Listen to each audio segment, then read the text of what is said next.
शादीशुदा लोगों को एक बड़ी सीख देने वाली कहानी। पत्नी ने न जाने क्या किया था कि पति ने उसे एक के बाद एक कई थप्पड़ जड़ दिए। हमेशा हर सिचुएशन को शांति से हैंडल करने वाली पत्नी भी इस बार इतनी अशांत हो उठी कि उसने अपनी चप्पल ही निकालकर पति की ओर दे फेंकी। चप्पल पति के बालों को छूते हुए निकल गई। ये किस्सा यहीं पर खत्म हो सकता था, मगर पति ने इसे अपनी मर्दानगी का विषय बना लिया और बात बद से बदतर होती चली गई। रिश्तेदारों ने भी आग में घी का काम किया। किसी ने कहा, जो औरत अपने पति को चप्पल से मार सकती है वो ना ही तो वफादार हो सकती है और ना ही पतिव्रता। ऐसी औरत परिवार ही नहीं पूरे समाज पर कलंक की तरह है। बीवी के पक्ष वाले कहा पीछे रहने वाले थे। किसी ने कहा 21वीं सदी में भी जो स्त्री के साथ मारपीट करते हैं उन्हें तो जेल भेज देना चाहिए। तो कोई कहता जरूर उसको कोई और पसंद आ गई होगी इसलिए अब पत्नी से मारपीट करने लगा है। बात कोर्ट तक पहुंच गई। दोनों पक्षों ने एक दूसरे के खिलाफ केस फाइल कर दिया। पति ने चरित्रहीन होने का तो पत्नी ने दहेज और शारीरिक उत्पीड़न का आरोप लगाया। 2 वर्षों से अधिक समय के लिए केस चला था। इन 2 वर्षों के दौरान दोनों पति पत्नी अलग अलग रहे थे। इन 2 वर्षों के दौरान दोनों पक्षों के समर्थकों की संख्या कम हो गई थी। पहले जहां दोनों पक्षों में समर्थकों का समूह होता था, अब गिने चुने लोग रह गए थे। पति और पत्नी दोनों की आर्थिक स्थिति भी इस समय के दौरान नीचे गिर चुकी थी। जिन्हें वो अपना शुभचिंतक समझ रहे थे, पैसों की बात आते ही उन्होंने भी अपना पलड़ा झाड़ लिया था। अगर कोई देने को राजी भी हुआ तो मोटे ब्याज की शर्त पर। आखिरकार वही हुआ जो सब चाहते थे, डाइवोर्स।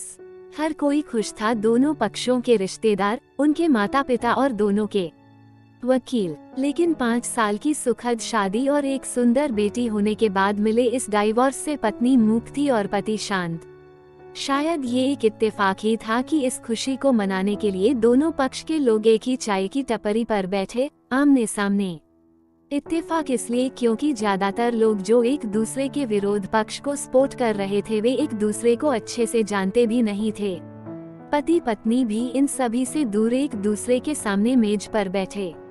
पत्नी ने पति से कहा, अब तो खुश होगे ना, तुम्हारे मन की जो हुई है मुबारक हो। तुम भी तो आज जीत गई हो। मुझसे तलाक तो तुम्हें भी मिल गया है। Congratulations to you too. पति ने कहा, तलाक को तुम जीत का प्रतीक समझते हो? पत्नी ने पूछा। पति चुप रहा। थोड़ी देर की शांति के बाद पति ने कहा, मुझे तुम्हें 5 लाख रुपए अभी और हर महीने 8,000 देने का आदेश है। अभी मेरे पास पैसे नहीं है, इसलिए हमारा मतलब मेरा जो सिटी में फ्लैट है उसे तुम्हारे नाम कर देता हूँ।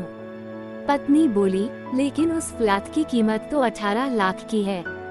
हाँ, लेकिन हमारी बेटी तुम्हारे साथ है और आगे जाके उसके खर्चे भी बढ़ेंगे, तुम्हें थोड़ी आसानी होगी। पति ने कहा, नहीं नहीं, मुझे सिर्फ 5 लाख ही देना और तुम हर महीने 8,000 तो देने ही वाले हो, मैं मैनेज कर लूंगी। अगर 5 लाख नहीं है तब भी कोई बात नहीं। पत्नी बोली। दोनों फिर से शांत हो गए। पति सोचने लगा, कितनी भोली और समझदार है ये औरत, जो कुछ समय पहले तक मेरी पत्नी थी और अब अनजान। ये वही है जो कम से कम खर्चे में घर चलाती और पैसे बचाकर मेरे जन्मदिन और बर्थडे पर हमेशा मेरे लिए नए कपड़े खरीद लाती। कभी बीमार भी हो जाती तो पैसे बचाने के लिए मुझे मालूम न होने देती और घरेलू नुस्खों से अपना इलाज कर लेती, मगर घर में कोई और बीमार होता तो तुरंत डॉक्टर के पास लेकर जाती। मेरी ही मति मारी गई थी, मैं ही अपनी झूठी मर्दानगी के चक्कर में इतनी बड़ी गलती कर बैठा। पत्नी के दिमाग में भी उथल पुथल चल रही थी। अभी भी वैसा का वैसा ही है, पहले भी खुद से ज्यादा हमारे बारे में सोचता था और अब भी वही कर रहा है। ये वही आदमी है जो मुझे एक्सीडेंट से बचाने के लिए खुद मोटरसाइकिल के आगे कूद पड़ा था और अपनी उंगली तुड़वा बैठा था। पता नहीं कौन सी मनहूस घड़ी में झगड़ा कर बैठी। पति ने मौन तोड़ते हुए पूछा, अब तुम्हारे कमर का दर्द कैसा है? ज्यादा तकलीफ तो नहीं होती? पत्नी हल्का सा मुस्कुराई और बोली, अभी भी होता है, अब तो पेट में भी क्रैम्स उठते हैं। वो तो होगा ही, तुम योगा या कसरत भी तो नहीं करती हो। अब किसी गायनेकोलॉजिस्ट को जरूर दिखा देना। पति ने कहा, तुम बताओ, तुम्हारा अस्थमा कैसा है अब? क्या अब भी दौरे पड़ते हैं? पत्नी ने पूछा। हाँ पढ़ते हैं, पहले से ज्यादा, क्योंकि अक्सर इन्हें भूल जाया करता हूँ, याद दिलाने के लिए तुम जो नहीं हो अब। पति बोला। पत्नी की आंखों में आंसू आ गए। वो बोली, तुम्हें मेरे चरित्र पर सवाल नहीं उठाने चाहिए थे, तो ये परिस्थिति आती ही नहीं। हाँ मैं जानता हूँ, तुम बहुत अच्छी हो, मुझसे गलती हो गई, बहुत बड़ी गलती। मैं लोगों के बहकावे में आ गया था। पति बोला। तुमने भी तो मुझ पर दहेज का इल्जाम लगाया था। वो बोला। गलत था, और इस बात का मुझे भी पछतावा हुआ। पत्नी ने कहा। पति कुछ कहना चाह रहा था लेकिन हिचकिचा रहा था।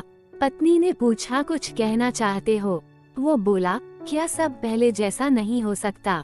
क्या मतलब? पत्नी बोली, मतलब कि हम फिर से पहले की तरह पति पत्नी बनकर, सच्चे दोस्त बनकर नहीं रह सकते। पति बोला, पर ये डाइवोर्स के पेपर दिखाते हुए पत्नी ने कहा। फाड़ देते हैं। पति ने अपने पास रखे डाइवोर्स के पेपर फाड़ते हुए कहा। पत्नी ने भी अपने पास रखे पेपर फाड़ दिए। सभी हैरान थे, वकील, रिश्तेदार और माँ बाप। पति पत्नी दोनों एक दूसरे के हाथ में हाथ पकड़े अपने घर की तरफ चले गए। दोस्तों, ये कहानी उन हर पति पत्नी के लिए बड़ी सीख है जो छोटी छोटी बातों पर लड़ते हैं और इन झगड़ों को बड़ा बना के अलग होने का डिसीजन लेते हैं। प्यार और झगड़ा तो एक सिक्के के दो पहलुओं की तरह है, दोनों को स्वीकार करना होगा, तभी ये पवित्र रिश्ता उसकी मंजिल तक पहुंच पाएगा।